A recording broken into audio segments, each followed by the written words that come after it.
बिस्मिल्लाहिर्रहमानिर्रहीम। अस्सलाम वालेकुम दोस्तों, कैसे हैं आप सब लोग। उम्मीद करता हूँ बिल्कुल ठीक ठाक होंगे। मैं हूँ आपका दोस्त और होस्ट नुमान अली और आप देख रहे हैं doctor Numan Ali Hamza YouTube channel. दोस्तों, आप लोगों ने कभी सोचा है कि वैक्सीन जो होती है वो रिएक्शन क्यों कर जाती है या नकारा क्यों हो जाती है। मुझे नहीं लगता कि कभी किसी बंदे ने इस चीज़ पर गौर किया होगा कि वैक्सीन जो है वो नकारा क्यों हो जाती है या फिर वैक्सीन का असर क्यों नहीं होता या फिर वैक्सीन रिएक्शन क्यों करती है।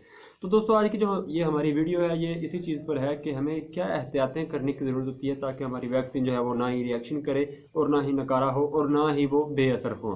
तो दोस्तों, बगैर वक्त ज़ाया किए चलते हैं वीडियो की तरफ। लेकिन वीडियो स्टार्ट करने से पहले मेरी आप सबसे गुजारिश है कि अभी तक अगर आप लोगों ने मेरा चैनल सब्सक्राइब नहीं किया तो कीजिए मेरे चैनल को और साथ में बने घंटी के निशान को दबा दीजिए ताकि मेरी हर आने वाली नई अपडेट आपको सबसे पहले मिल सके। दोस्तों, इस वीडियो में हम बात करने वाले हैं 3 ऐसी एहतियातों के बारे में। अगर आप उनको कर लें तो आपके काफ़ी हद तक आपके जानवर को ना तो वैक्सीन रिएक्शन करती है और ना ही आपकी वैक्सीन जो है वो बेअसर होती है या फिर नकारा होती है। दोस्तों, उसमें सबसे पहले नंबर पर आता है अपनी तरफ से की गई एहतियात, जो कि हमारा प्रैक्टिशनर होता है उसकी तरफ से की गई एहतियात। उसमें होता है कि आपने सबसे पहले तो चेक करना होता है कि वैक्सीन जो है वो नॉर्मल टेम्परेचर पर है, उसकी डेट तो नहीं गुजर गई या फिर उसका जो ड्यूरेशन उन्होंने बताया कि इतने टाइम तक आप इसको लगाना है वो तो नहीं गुजर गया, उसका ऊपर लेबल मौजूद है। उसके बाद आपने जब वैक्सीन लेनी है तो अपने आइस बॉक्स जो होता है उसको आपने ठंडा करके रखना होता है। तो आपने ये तस्दीक कर लेनी है कि क्या आपने उसमें अपना कूलिंग पैड रख लिया जिसकी वजह से आपकी वैक्सीन जो है वो ठंडी रहती है। दोस्तों, काफ़ी हद तक जो वैक्सीन होती है वो सिर्फ और सिर्फ इस वजह से नकारा हो जाती है कि उसका टेम्परेचर जो होता है वो मेंटेन नहीं रहता।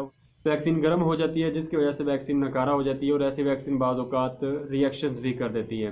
दूसरे नंबर पर दोस्तों आता है जानवर की हालत। अगर जानवर आपका डिजीज स्ट्रेस में है, यानी कि आपका जानवर अगर किसी भी बीमारी में है, तो आपके जानवर पर वैक्सीन असर नहीं करेगी और हो सकता है कि आपके जानवर को वैक्सीन रिएक्शन कर जाए, आपके जानवर पर उस बीमारी का हमला हो जाए। उसकी वजह कुछ दोस्तों यूँ होती है कि अगर जानवर किसी भी किस्म की बीमारी में मुब्तला हो तो उसका मदाफ़ती निज़ाम जो होता है वो कमज़ोर हो चुका होता है। तो अगर आपको महसूस होता है कि आप जिस जानवर को वैक्सीन लगाने जा रहे हैं उस जानवर को किसी किस्म की बीमारी है, तो आप सिंपल सा एक तरीकाकार है कि उसका सिर्फ टेम्परेचर चेक कर लें।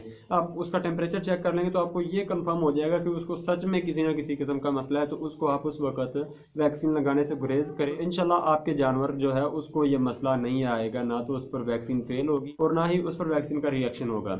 दोस्तों, तीसरे नंबर पर आता है जानवर को रिस्ट्रेन करना, जानवर को काबू करना। दोस्तों, ये सबसे अहम चीज़ होती है कि हमने जानवर को रिस्ट्रेन नहीं किया होता, जानवर इसकी वजह से भी स्ट्रेस में आता है, तो इस वजह से भी जानवर जो है उसको वैक्सीन रिएक्शन कर सकती है। इसमें जानवर को वैक्सीन रिएक्शन कम करती है, दूसरे बुरे असरात होते हैं जैसे कि जानवर की जिस जगह पर इंजेक्शन लगा होता है वो जगह फूल जाती है, वो जगह सूज जाती है, तो वहाँ पर भी इन्फेक्शन फैल सकता है। तो दोस्तों, अगर आप अपनी वैक्सीन का ख्याल कर लें, एक्सपायर नहीं है, अपने आइस पैक और कूलिंग बॉक्स का ख्याल कर लें कि वो ठंडा है, जिस जानवर को आपने वैक्सीन लगानी है उसकी तसल्ली कर लें कि कहीं वो किसी भी किस्म के डिजीज स्ट्रेस में तो नहीं, किसी भी किस्म की उसमें बीमारी तो नहीं है, और अपने जानवर को ठीक से काबू कर लें। जिस जानवर को आपने वैक्सीन लगानी है उस जानवर को ठीक से काबू करके वैक्सीन लगाएं तो आपकी वैक्सीन कभी भी फेल नहीं हो सकती, रिएक्शन आपके जानवर को कभी नहीं होगा।